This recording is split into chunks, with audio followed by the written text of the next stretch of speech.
तो दोस्तों आप सभी का देहरादून स्टडी पॉइंट में स्वागत है, अभिनंदन है। और इस वीडियो की बात करें तो यहाँ पर दोस्तों जी ये क्लास है, ये क्लास स्पेशली उन स्टूडेंट के लिए है जो रिवीजन करना चाहते हैं। देखिए दोस्तों, हमने आपको लगभग 9 प्रैक्टिस सेट ऑलरेडी करा दिए हैं, यूट्यूब में इन सभी की क्लासेस हैं और हमें आपको 20 प्लस प्रैक्टिस सेट करवाने हैं ग्राम विकास अधिकारी के एग्जाम से पहले। तो जिन्होंने 9 प्रैक्टिस सेट हमारे ये देख लिए हैं, उनको रिवीजन के पर्पज से एक बार जल्दी जल्दी रिवीजन हो जाए, क्योंकि हम क्या कर रहे हैं, क्लास तो पढ़ रहे हैं लेकिन पीछे का रिवीजन नहीं कर रहे हैं। तो उन्हीं के लिए ये क्लासेस हैं। 15 से 20 मिनट या मैक्सिमम आधे घंटे में हमारी ये क्लासेस कंप्लीट होगी। इस प्रैक्टिस सेट को आज हम कंप्लीट कराने वाले हैं, जो यहाँ पर यूकेएसएससी वीडियो बीपीडी और एग्जाम 2023 जहाँ पे लिखा है।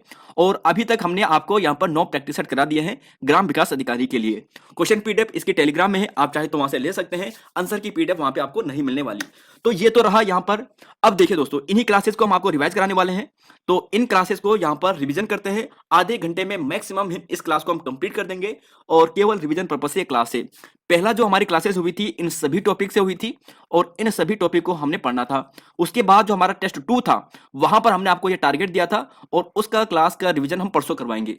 तो यहां पर डिस्कस करते हैं। देखिए, रिवीजन करना है, हमने आपको डिटेल से पहले करा चुके हैं, केवल हम यहां पर आपको आंसर दिखा रहे हैं, आपको रिवीजन करवा रहे हैं, जल्दी जल्दी रिवीजन करवा रहे हैं। तो रिवीजन देखते हैं।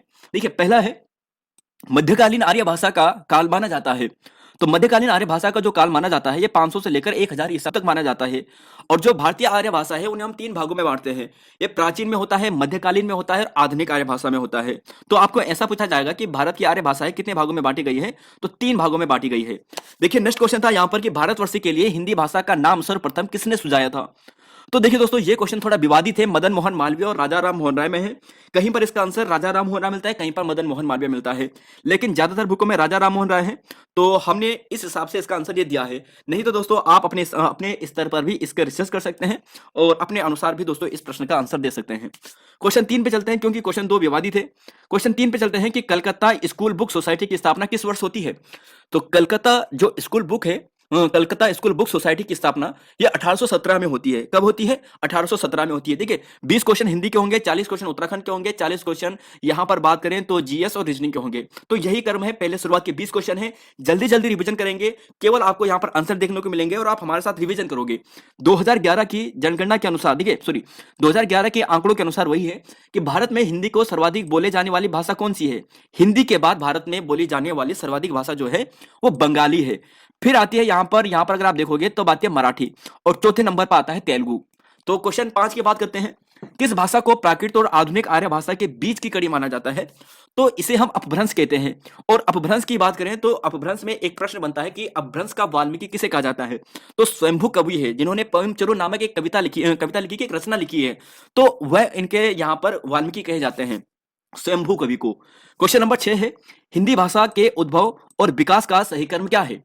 तो देखिए, हिंदी विकास का सबसे पहले संस्कृत आती थी, फिर पाली आई, फिर प्राकृत और फिर अपभ्रंश। तो ये इनका सही क्रम है।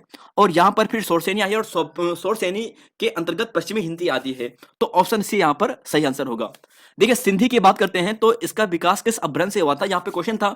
तो सिंधी का जो यहाँ पर विकास होता है ना, ये ब्राचड़ अपभ्रंश से होता है। ध्यान रख लेना है, ब्राचड़ अपभ्रंश से यहाँ पर होता है। क्वेश्चन नंबर 8 था, यहाँ पर पूछा है कि जो मुक्तिबोध जी है, इनकी कौन सी रचना नहीं है।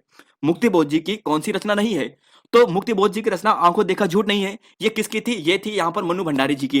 और जो सौंदर्य के उपासक, ब्रह्म राक्षस का शिष्य क्लाउड इथली, ब्रह्म राक्षस का शिष्य विपात्र, पक्षी और दीमक, गजानन माधव मुक्तिबोध की सारी रचनाएं हैं। चलेंगे अगले क्वेश्चन पे, क्वेश्चन नंबर 9 और 10। देखिए, हिंदी की उपभाषाएं कितनी है। तो हिंदी में उपभाषाओं की संख्या 5 है। कितनी है? 5 उपभाषाओं की संख्या आपको मिलेगी। गुजराती भाषा का विकास किस अपभ्रंश से होता है। तो गुजराती भाषा हो गया है, राजस्थानी भाषा हो गया है, पश्चिमी हिंदी यानी ब्रज बांगरू बुंदेली खड़ी बोली वगैरह, ये सभी का विकास यहाँ पर शोरसेनी अपभ्रंश से हुआ है। तो ये आपको ध्यान रख लेना है। और अगर अर्धमागधी आपको पूछा जाए तो पूर्वी हिंदी है। अगर मागधी आपको पूछा जाए तो बिहारी, बंगला, उड़िया, असमिया है। और महाराष्ट्र से मराठी हो गया है। सिंधी ब्राचड़ अपभ्रंश से आई है। तो इन चीजों को आपको ध्यान रख लेना है। क्वेश्चन नंबर 11 है और पूछा था यहां पर कि पश्चिमी हिंदी के अंतर्गत नहीं आती है। तो देखिए, पश्चिमी हिंदी के अंतर्गत कौन सी नहीं आती है। तो ब्रज बांगरू बुंदेली कन्नौजी खड़ी बोली, ये सभी किसके अंतर्गत आती हैं? ये आती है पश्चिमी हिंदी के अंतर्गत। जो मैथिली है ना, ये मैथिली की बात करते हैं तो मैथिली जो आती है ये आएगी आपको किसके अंतर्गत? बिहारी हिंदी के अंतर्गत। तो यहां पर आप देखोगे कि पूर्वी हिंदी के अंतर्गत अवधी, बघेली, छत्तीसगढ़ी। पश्चिमी हिंदी के अंतर्गत खड़ी बोली, ब्रज बांगरू बुंदेली, कन्नौजी। बिहारी के अंतर्गत 3 है, मगही, भोजपुरी और मैथिली। और राजस्थानी के अंतर्गत बात करें तो जयपुरी जिसे ढूंढाड़ी कहते हैं, मेवाती, मारवाड़ी, मालावी। और पहाड़ी के अंतर्गत गढ़वाली, कुमाऊनी और नेपाली। देखिए अगला क्वेश्चन है 12वां है और पूछा है यहां पर, गजानन माधव मुक्ति बोध का जन्म कब होता है? तो गजानन माधव मुक्ति बोध जी का जो जन्म होता है ये 1917 में होता है। कब होता है? 1917 में होता है। और जो ये स्मृति एक दूसरा समय, देखिए ये रचना जो है ना, ये मंगलेश डबराल जी की है। ये इनकी सबसे नवीनतम रचना है। और इस रचना के बाद जो स्मृति एक दूसरा समय है, इस रचना के बाद इनकी क्या हो जाती है, इनका निधन हो जाता है। तो ध्यान रख लेना है, मंगलेश डबराल जी का है। और मंगलेश डबराल जी से हम जब बात करते हैं ना, तो इनकी 5 सबसे महत्वपूर्ण रचना है, काव्य संग्रह है। एक है यहाँ पर पहाड़ पर लालटेन, जो सबसे पहली है, आपको ध्यान रखना, जो 1981 में प्रकाशित हुई थी। फिर आप देखोगे यहाँ पर जो घर का रास्ता है, आवाज भी एक जगह है, नए युग में शत्रु हो गया है, और हम जो देखते हैं जो 1995 में आई थी। और इसी के लिए इन्हें वर्ष 2000 में साहित्य अकादमी पुरस्कार से सम्मानित किया गया था। तो ये मंगलेश डबराल जी की रचना है। आप रिवाइज कर रहे होंगे अच्छे से, आई होप। देखिए क्वेश्चन नंबर 14 है और यहाँ पर पूछा है कि मालावी बोली का प्रयोग होता है। देखिए मालावी, जब हम राजस्थान की बात करते हैं ना, तो ये राजस्थान की बोली है। और पश्चिम में आपको मिलेगी मारवाड़ी, पूर्व में आपको मिलेगी जयपुरी और जिसे ढूंढाड़ी कहते हैं, उत्तर में मेवाती है, और मालवी की बात करें तो दक्षिण में है। तो मालवी बोली का जो प्रयोग होता है दक्षिण राजस्थान में होता है। देखिए सुनीत चटर्जी ने किसे जनपदीय हिंदुस्तान कहा था? देखिए सुनीत चटर्जी ने जनपदीय हिंदुस्तान जो कहा था, ये खड़ी बोली के लिए कहा था। तो ऑप्शन डी यहां पर सही है। नेक्स्ट क्वेश्चन पे चलेंगे कि फोर्ट विलियम कॉलेज के हिंदुस्तानी विभाग के प्रथम अध्यक्ष कौन थे? तो फोर्ट विलियम कॉलेज के हिंदुस्तानी विभाग के जो प्रथम अध्यक्ष थे, इनका नाम था जॉन गिलक्राइस्ट। John Gilchrist. तो जॉन गिलक्राइस्ट जो फोर्ट विलियम था कॉलेज हिंदुस्तानी विभाग में, इसके प्रथम अध्यक्ष थे। नेक्स्ट क्वेश्चन है, देखिए क्वेश्चन नंबर 17 है और यहां पर आपको कुछ विभाग दे रखे हैं, उनकी स्थापना वर्ष दे रखी है। जैसे नेशनल बुक ट्रस्ट की बात करते हैं, तो एनबीटी की जो स्थापना होती है ये 1957 में होती है, 1957 में। और जो ये केंद्रीय हिंदी निदेशालय है ना, इसकी स्थापना 1960 में होती है। ध्यान रखिएगा, केंद्रीय हिंदी निदेशालय 1960 में। राजभाषा आयोग 1955 में बनता है, बाल गंगाधर खरे इसके अध्यक्ष होते हैं। और नागरिक प्रचारणी सभा 1893 में होती है, जो बिल्कुल सही है। चलेंगे अगले क्वेश्चन पे, क्वेश्चन नंबर 18 और क्वेश्चन नंबर 19। देखिए पंचमाक्षर के स्थान पर अनुस्वार का प्रयोग का सुझाव किसने दिया था?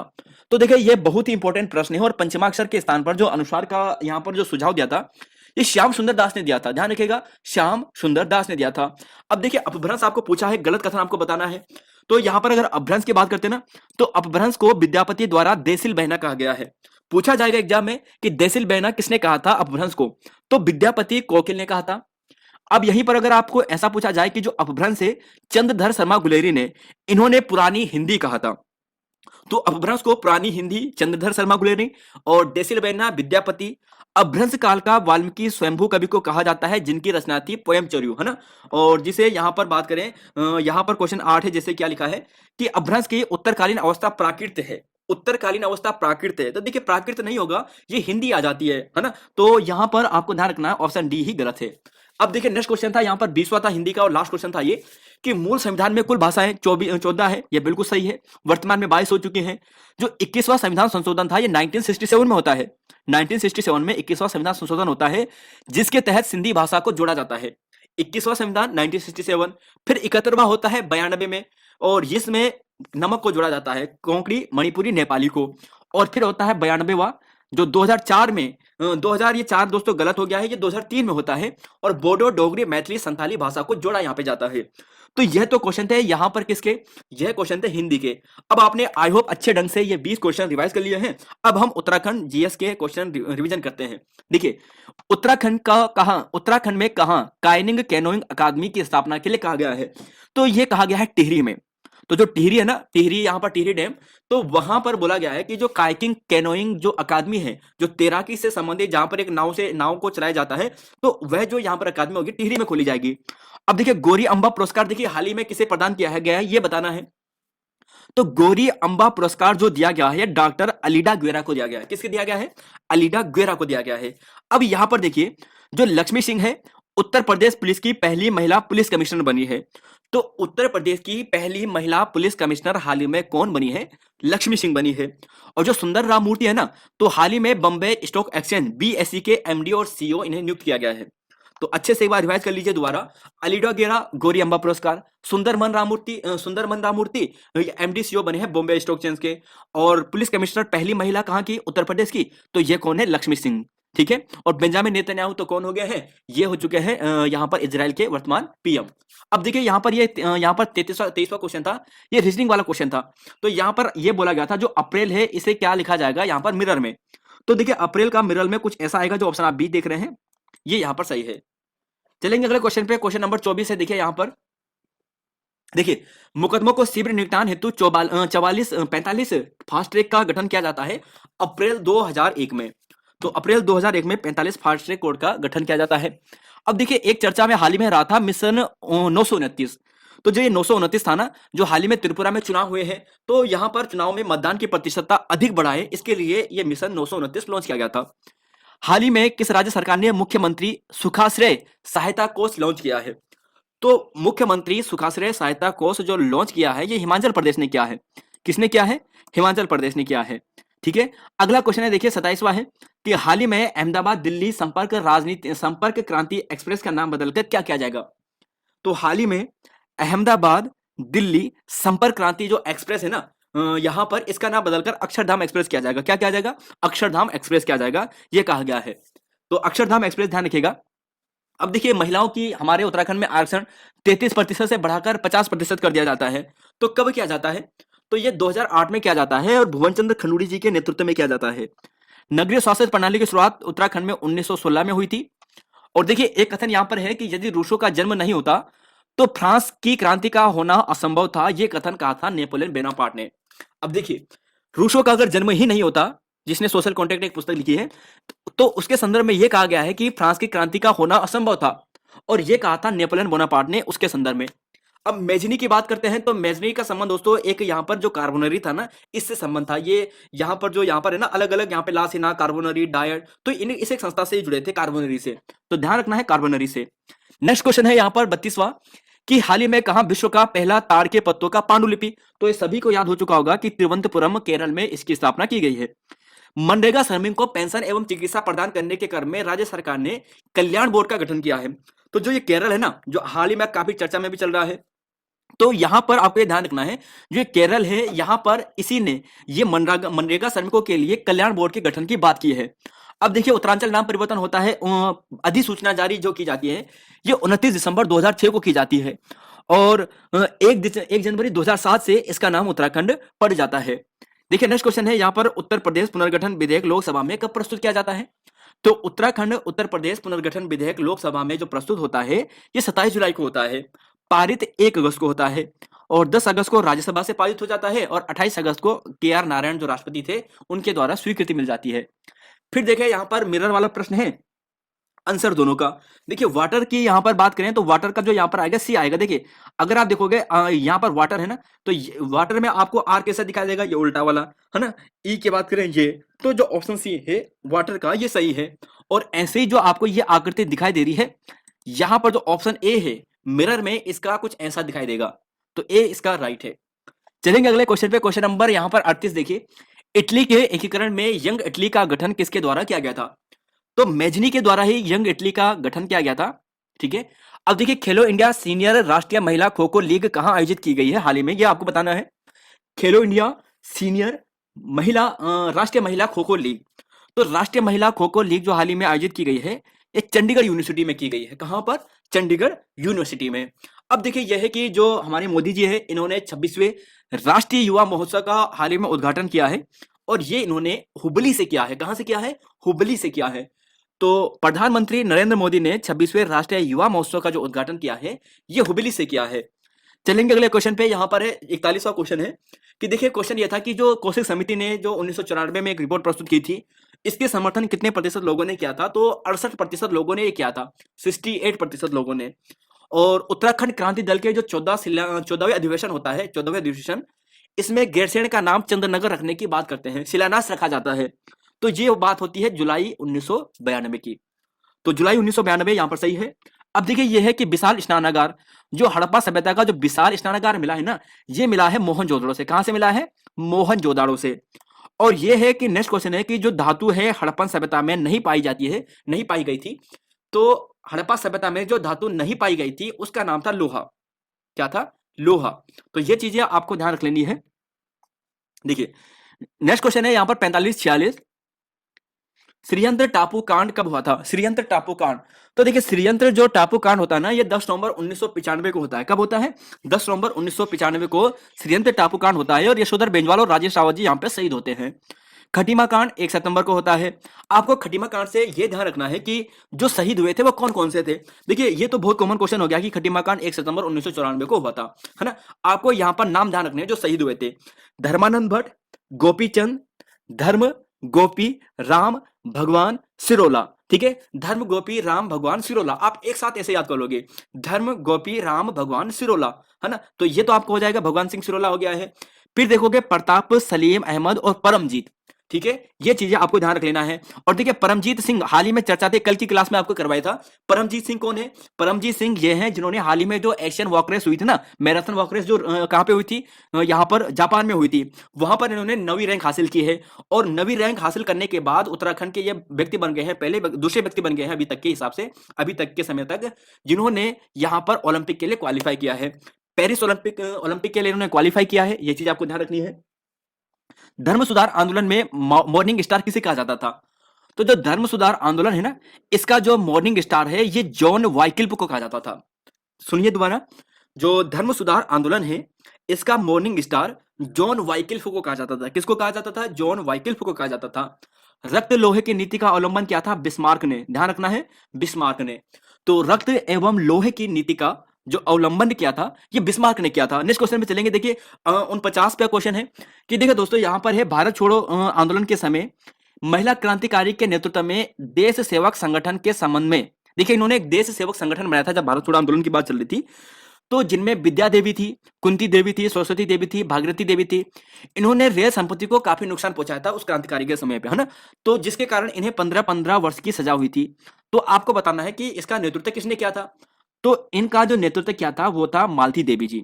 तो ऑप्शन सी यहाँ पर सही है। चलेंगे अगले क्वेश्चन पे और यहाँ पर है पेशावर कांड। तो सभी जानते हैं 23 अप्रैल 1930 को होता है। और वीर चंद्र सिंह गढ़वाली की बात कर लेते हैं, 1891 में जन्म होता है। 2/18 इनकी बटालियन होती है और बाकी 18 साल, यहाँ पर आप देखोगे 11 साल 3 माह 18 दिन की इन्हें सजा होती है और 1941 में रिहा होते हैं। देखिए अगला क्वेश्चन है, यूरोपीय सभ्यता का पालना किसे कहते हैं? तो यूरोपीय सभ्यता का जो पालना कहते हैं वो ग्रीस को कहते हैं और ग्रीस का ही प्राचीन नाम क्या था? यूनान था। ठीक है, यूरोपीय सभ्यता का पालना यूनान को कहते हैं या ग्रीस को कहते हैं। अब देखिए फ्रांस के राजा ने कहा था कि अंग्रेजी राजा की भांति शासन करने की अपेक्षा लकड़ी काटना में अधिक पसंद करूंगा। तो ये फ्रांस के राजा थे चार्ल्स दसम, ध्यान रखना, चार्ल्स 10वें थे, इन्होंने ये कहा था। अब है भूगोल शब्द का सर्वप्रथम प्रयोग किसने किया है? तो इरोटोस्थनीज जो थे, इरोटोस्थनीज, इन्होंने भूगोल शब्द का सर्वप्रथम प्रयोग किया था। इरोटोस्थनीज ने भूगोल शब्द का सबसे पहले प्रयोग किया था। मानव भूगोल के अंतर्गत कौन सी उपशाखाएं आती है? मानव भूगोल के अंतर्गत आती है सामाजिक, जनसंख्या, नगरीय, ये सभी आती है। नेक्स्ट क्वेश्चन है देखिए 55-56 है कि ग्रहों की गति के नियम किसने प्रतिपादित किया? अगर आपको पूछा जाए कि ग्रहों की गति का नियम, तो केपलर है। और अगर आपको यहां पर ऐसा पूछा जाए कि हमारी पृथ्वी और अन्य ग्रह की तरह घूर्णन करते हैं, ये किसने कहा था? तो ये कोपरनिकस ने कहा था। दोनों में कंफ्यूज होता है, केपलर में ग्रहों की गति का नियम दिया था केपलर ने। और सबसे पहले किसने यह साबित किया था कि हमारी पृथ्वी और अन्य ग्रह घूर्णन करते हैं? तो कोपरनिकस ने। चलेंगे अगले क्वेश्चन पे, क्वेश्चन नंबर 57-58 देखिए, मानवतावाद का संस्थापक किसे माना जाता है? तो मानववाद का जो संस्थापक है ये पेट्रोक है। कौन है? पेट्रोक। तो मानववाद का संस्थापक पेट्रोक है। और लास्ट जजमेंट देखिए, द लास्ट जजमेंट और the fall of the man, ये जो लिखी है ये माइकल एंजेलो ने लिखी है। ध्यान रखिएगा, जो लास्ट जजमेंट है ना, द लास्ट जजमेंट और the fall of the man, ये लिखी है, ये जो चित्र है, ये पेंटिंग है, ये माइकल एंजेलो की है। और जो लास्ट सफर आपको पूछा जाए तो वो लियोनार्डो दा विंची की है। कंफ्यूज मत होना लियोनार्डो विंची से। क्वेश्चन नंबर 59 और 60 देखिए, सूर्य का सबसे निकटतम सूर्य कौन सा है, यानी चंद्र निकट तारा कौन सा है? तो आप कहोगे कि प्रेक्सिमा सेंचुरी है। नेक्स्ट क्वेश्चन है कि पृथ्वी के ऋतुओं के परिवर्तन का उल्लेख उत्तरदायी क्या होता है? तो होता है जो पृथ्वी का जो झुका हुआ अक्ष है, ये ऋतुओं के परिवर्तन का कारण प्रमुख होता है। नेक्स्ट क्वेश्चन है देखिए, उत्तराखंड का है कि क्रांतिकारी व उद्यमी महिला जिसने सल्ला बहन से प्रेरणा लेकर कताई बुनाई, अब देखिए कताई बुनाई के दिया तो आप कहोगे कि तुलसी देवी है। और यह अक्सर कहा करती थी कि रो नहीं आगे बढ़ो। अगला क्वेश्चन है पेड़साल खोज, और यहां पर यशोधर मटपाल ने की थी। पेड़साल की खोज यशोधर मटपाल ने की थी। और पेड़साल फड़कानोली की खोज क्रमशः 1889 और 1885 पे की थी। अल्मोड़ा में सुयाल नदी के तट पर दोनों आपको मिलेंगे। मलारी ग्राम में समाधान की खोज शिव प्रसाद डबराल ने की थी, 1956 में की थी। क्वेश्चन नंबर 64 देखिए, सिंधु सभ्यता को किसके साथ व्यापारिक संबंध नहीं थे? तो सिंधु सभ्यता के जो व्यापारिक संबंध नहीं थे वो चीन के साथ नहीं थे। किसके साथ नहीं थे? चीन के साथ नहीं थे। तो सिंधु सभ्यता का चीन के साथ कोई व्यापारिक संबंध नहीं थे। फारस, मेसोपोटामिया, मिस्र, इन सभी के साथ यहां पर इनके व्यापारिक संबंध थे। अब देखिए जो मोहनजोदड़ो है ना, यहां से देखिए यहां से किसकी प्राप्ति नहीं हुई है? तो मोहनजोदड़ो से निम्नलिखित में से किस चीज की प्राप्ति नहीं हुई है? तो विशाल स्नानागार यहां पे मिला है, जो सबसे बड़ा बात है ना। दाढ़ी वाले पुजारी की मूर्ति, तो दाढ़ी वाले पुजारी की मूर्ति और कांसे की महिला मूर्ति, ये तीनों हमें मोहनजोदड़ो से प्राप्त हुई है। और तीन युगा समाधियां हमें यहां से प्राप्त नहीं हुई है, क्योंकि वो लोथल से प्राप्त हुई है। 66 पे चलते हैं। देखिए, सिंधु सभ्यता के संदर्भ में गलत कथन का चयन करना है। सिंधु प्रदेश में मंदिर होने के अवशेष प्राप्त नहीं हुए हैं, उन्हें लोहे की जानकारी नहीं थी, और लोथल से कांसे बनी नर्तकी की मूर्ति प्राप्त हुई है। तो यही क्वेश्चन गलत हो गया है। अभी हमने देखा है कि कांसे की एक महिला मूर्ति जो मिलती है ना, ये मोहनजोदड़ो से मिलती है। और सर्वप्रथम कपास की खेती की इन्होंने शुरुआत की थी। तो ये सभी यहाँ पर सही है कि मंदिर के अवशेष तो यहाँ पर नहीं प्राप्त हुए हैं, लोहे की जानकारी भी इन्हें नहीं थी, और इन्होंने कपास की खेती शुरू की थी। देखिए, डिबेटिंग क्लब आपको पूछा है, 1870 है। और ये देखिए दोस्तों, उत्तराखंड ये शुरुआत का था। देखिए, परीक्षा वाणी थी ना, तो परीक्षा वाणी के शुरुआत के दो तीन चैप्टर थे, वो आपने बार बार पढ़े हैं। तो बार बार पढ़े हैं तो आसानी से आपको देखते ही इसका आंसर आ जाएगा। 1870 में डिबेटिंग क्लब होती है। 1886 में जो दूसरा कांग्रेस सम्मेलन होता है, वहां पर ज्वालादास जोशी जी जाते हैं उत्तराखंड से। और अल्मोड़ा कांग्रेस की स्थापना 1912 में होती है। 1914 में उत्तराखंड में होम रूल लीग की स्थापना होती है। नेक्स्ट क्वेश्चन है कि किस वर्ष मुकुंदी लाल और अनुसुईया प्रसाद बहुगुणा के प्रस्ताव से गढ़वाल कांग्रेस कमेटी का गठन हुआ था? तो देखिए, गढ़वाल कांग्रेस कमेटी का जो गठन होता है ये 1918 में होता है। अगर आपको कुमाऊं कांग्रेस की बात करें तो ये 1916 में होता है। ठीक है। और इन दोनों नेताओं ने 1919 में अमृतसर का जो कांग्रेस अधिवेशन हुआ था वहां पर भाग लिया था। अब देखिए, ये पूछा है कि गांधी जी ने गढ़वाल की यात्रा कब की थी? तो गांधी जी ने सबसे पहले तो 1815 में यात्रा कर ली थी, लेकिन दूसरी यात्रा ऑप्शन के अनुसार आपको बताना है, तो ये होती है अक्टूबर 1929 में। कब होती है? अक्टूबर 1929 में। अब देखिए, 16 से लेकर 24 अक्टूबर 1929 तक यहाँ पर गांधी जी गढ़वाल में यात्रा करते हैं, जबकि 14 जून से लेकर 2 जुलाई तक 1929 में, 14 से लेकर 2 जुलाई तक 1929 में लगभग, है ना, ये कुमाऊं की यात्रा करते हैं, जिस समय 12 दिन ये कौसानी में भी रहते हैं, और अनासक्ति योग पर टीका भी यहाँ पर ये लिखते हैं। ब्रिटिश गढ़वाल का पहला राजनीतिक सम्मेलन 1930 में होता है, और दुगड्डा सिलगाड़ नदी के तट पर है, गंगूर सिलगाड़ के तट पर। नाथोपुर इसका प्राचीन नाम है, और धनी राम मिश्र ने इसे बसाया था। गांधी जी ने डांडी आंदोलन निम्न में से किसने भाग नहीं लिया था? तो देखिए, 3 व्यक्ति थे, ज्योतिराम कांडपाल, भैरव दत्त जोशी और खड़ग बहादुर। तो हरगोविंद पंत का यहाँ पर कोई संबंध नहीं है। अब देखिए, ये है गाडोदिया स्टोर कांड। गाडोदिया स्टोर कांड। अब जब हम गाडोदिया स्टोर कांड की बात करते हैं ना, तो ये 1930 में होता है। सभी कांड आप यहाँ पे देखिए कि भवानी शाह की बात करते हैं तो गाडोदिया जो स्टोर कांड होता है ये 1930 में होता है। इंद्र सिंह मद्रास बम कांड ये 1933 में होता है। मद्रास बम कांड 1933 में। और 1933 में ही ऊटी बैंक जो डकैती कांड होता है ये होता है बच्चू लाल जी के नेतृत्व में। और बाकी बात करें, रास बिहारी बोस ने हार्डिंग में बम का फेंका था, ये दिसंबर 1912 में फेंका था। अच्छा, नेक्स्ट क्वेश्चन है, शांतिलाल त्रिवेदी जी द्वारा चनौदा आश्रम की स्थापना 1937 में स्थापना की जाती है। 1942 में ये अंग्रेज कमिश्नर द्वारा ये आश्रम क्या कर देते हैं? बंद करवा देते हैं। कब? 1942 में।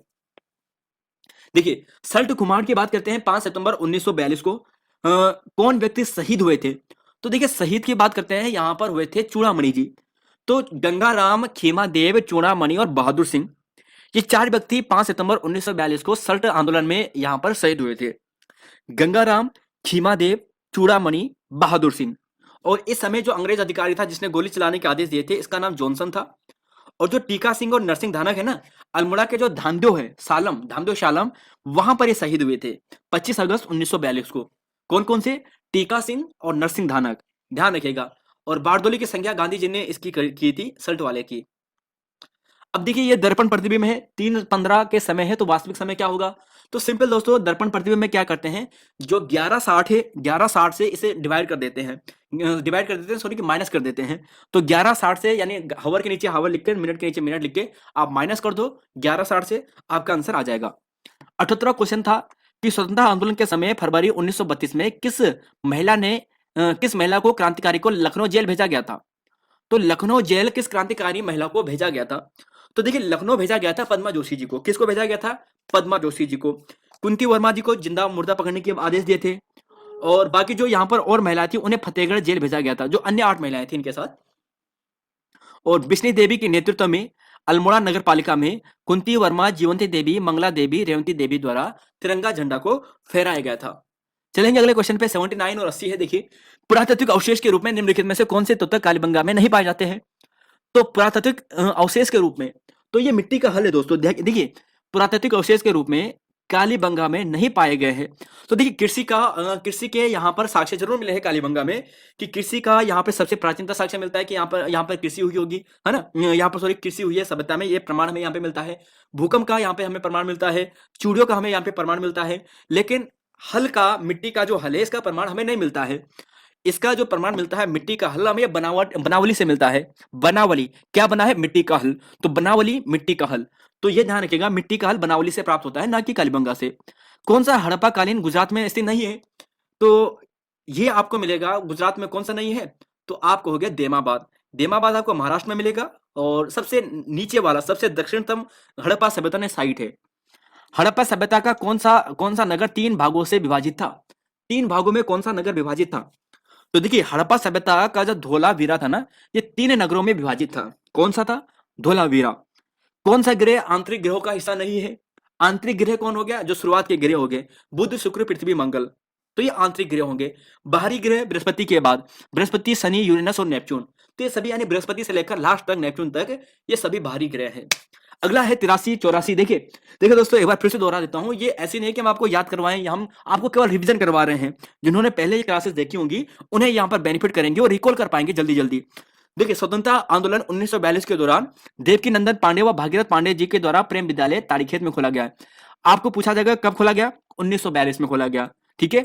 अब देखिए, यहाँ पर है सिलांगी गढ़वाल में राष्ट्रीय विद्यालय। अब सिलांगी में किसने खोला था? देखिए, जो देवकी नंदन पांडे हैं और भगीरथ पांडे हैं, इन्होंने ताड़ीखेत में खोला।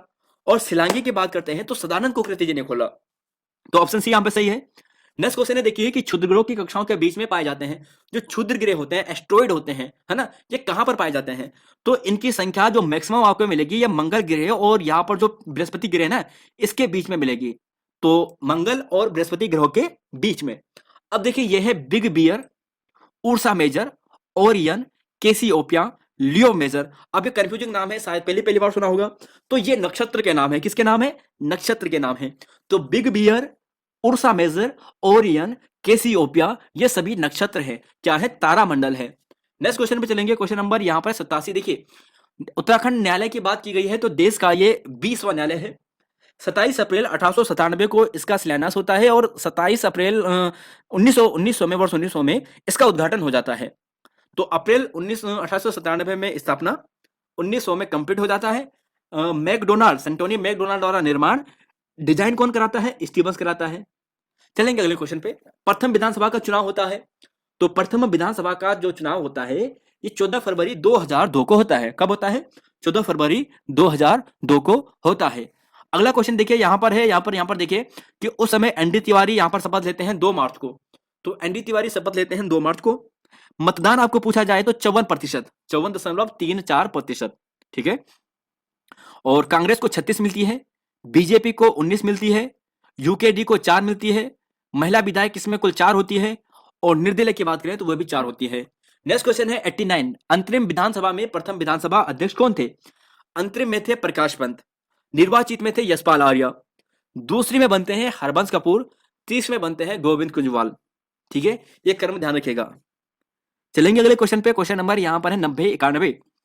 अंतरिम राज्य सरकार ने कब स्थायी राजधानी चयन आयोग का गठन किया था? तो स्थायी चयन आयोग का गठन कब किया जाता है? तो यह किया जाता है अंतरिम सरकार द्वारा 11 जनवरी 2001 को। 11 जनवरी 2001 को। और फिर यहां पर देखोगे जो वीरेंद्र दीक्षित है ना, तो वीरेंद्र दीक्षित की अध्यक्षता में किस वर्ष राजधानी चयन आयोग का पुनर्गठन किया जाता है? तो पुनर्गठन होता है 1 फरवरी 2003 को। और यहां पर इन्हें देखिए दोस्तों, यहां पर इन्हें 8 साल लग जाते हैं, 5 साल लग जाते हैं रिपोर्ट प्रस्तुत करने में। तो 17 अगस्त 2008 को रिपोर्ट प्रस्तुत की जाती है।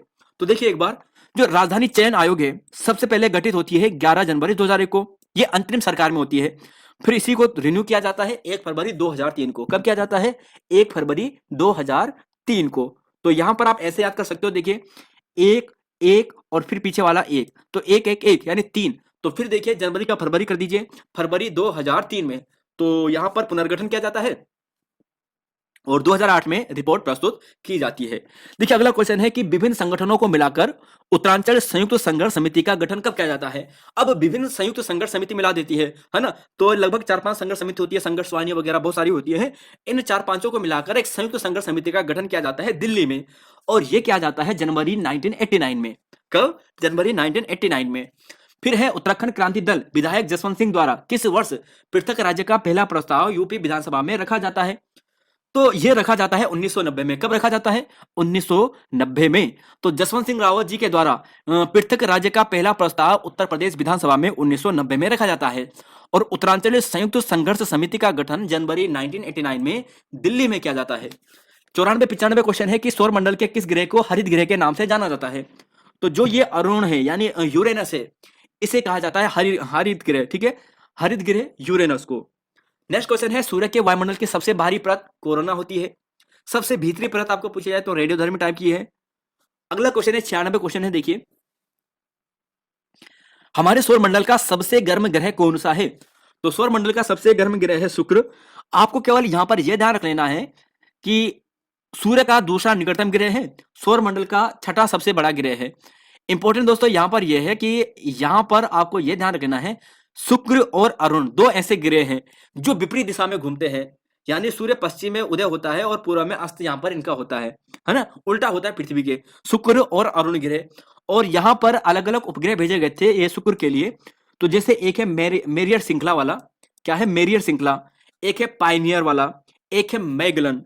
तो आपको ऐसा पूछा जा सकता है कि सबसे पहले शुक्र पर भेजा गया जो मिशन था वो कौन सा था। तो मेरिनर श्रृंखला आप देखोगे जो 1962-74 में भेजा गया था, फिर पायनियर भेजा गया, फिर उसके बाद मैगलन भेजा गया, है ना। तो ये सभी हैं, तो ये चीजें आप ध्यान रख लेने हैं। और जापान ने अकात्सुकी भेजा था 2015 में, और यूरोप ने वीनस एक्सप्रेस भेजा था। 97, 18, 98 क्वेश्चन है, देखिए एड्रियानोपुल की संधि किन दो देशों के बीच में होती है। एड्रियानोपिल की संधि किन दो देशों के बीच में होती है। तो ये होती है तुर्की और रूस के बीच में, तुर्की और रूस के बीच में। ठीक है, तुर्की और रूस के बीच में होती है एड्रियानोपिल की, जो यहां पर एडिने है ना, इसकी संधि, जिसे एडिने की संधि कहते हैं। तो एड्रियानोपिल एडिने की संधि रूस और तुर्की के बीच में। अब देखिए जनवरी 2003 के किस शहर में बाजरा उत्सव मनाया गया है। तो जो बाजरा उत्सव मनाया गया है गांधीनगर में मनाया गया है। कहां पर मनाया गया है? गांधीनगर में मनाया गया है। अगला क्वेश्चन है 99 और पूछा गया है कि आधिकारिक तौर पर अंतरराष्ट्रीय पतंग महोत्सव 2023 कहां पर शुरू हुआ है जनवरी 2023 में। तो ये अहमदाबाद में हुआ है। कहां पर हुआ है? अहमदाबाद में। तो देखिए यहां पर अगर पूछा जाए कि बाजरा उत्सव गांधीनगर में, पतंग उत्सव अहमदाबाद में, और यहीं पर लास्ट क्वेश्चन है आज का ये वाला जो हमारा रिवीजन क्लासेस है कि राज्य गठन के पूर्व इस क्षेत्र में विधानसभा व विधान परिषद की क्रमशः कुल सीटें कितनी थी। देखिए राज्य गठन के पहले की बात करते हैं तो ये 22+9 थी। 22+9 का मतलब कितना हो गया? 31 हो गई है। लेकिन अगर आपको अंतरिम सरकार में पूछा जाएगा कि उत्तराखंड में कितनी थी, तो ये 22+8 थी, मतलब टोटल 30 थी। तो यहां पर दोस्तों ये बातें थी, और आई होप आपका रिवीजन एक बार फिर से हो गया होगा। एक बार आप जो पुरानी क्लासेस है उसे डिटेल से देख लीजिएगा, वहां पे डिटेल व्याख्या भी दी है। यहाँ पर व्याख्या नहीं है, केवल हमने फैक्ट पढ़े हैं, और जल्दी जल्दी लगभग मेरे ख्याल से 15 या 20 मिनट हुए होंगे, यहाँ पर ये क्लास कंप्लीट हो गई है। तो यहाँ पर दोस्तों इतना ही रहेगा, मिलेंगे आपको नए वीडियो में। धन्यवाद, जय हिंद, जय उत्तराखंड। अगले दिन नेक्स्ट जो हमारी क्लास था प्रैक्टिस 2 उसे रिवाइज करेंगे। धन्यवाद।